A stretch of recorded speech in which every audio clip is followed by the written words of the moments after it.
నా బాలులందరికీ ఒకటి విజ్ఞప్తి చేస్తున్నాను బాలక్క.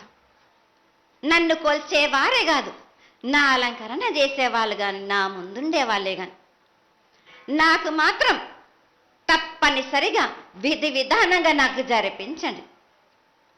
అమ్మా, తప్పకుండా చేస్తాను తల్లి.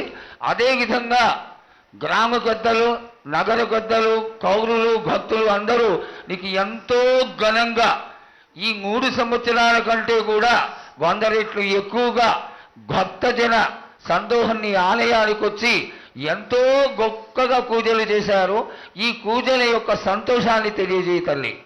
సంతోషంగా ఆనందంగా అందుకుని ఏటికొక్కసారేగా అందాం. బాలబాలికలు సంతోషంగా ఘనందంగా నాకు పూజలు అందించాను. నాకు వారి అందరిని నేను వెంటుండే కాపాడే భారం నాది. అరికాలకు ముళ్ళినట్టే నా ముడి వల్లతోటి పీక్తాను భారం నాది. తప్పకుండా తల్లి. నా గ్రామ ప్రజలందరే గారు నన్ను కొలిచేవారు, నా కొల్లారి గారు, నా అక్క చెల్లెళ్ళందరూ కూడా సమానంగా చూసుకునే భారం నాకు.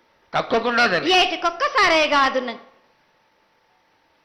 అందరి విషయంలో కూడా నేను తప్పనిసరిగా నేను తోడు నీడై నిలబడతా. నేను నా రాష్ట్రాన్నే కాదు, నా దేశాన్ని తప్పనిసరిగా కాపాడే భారం నాది.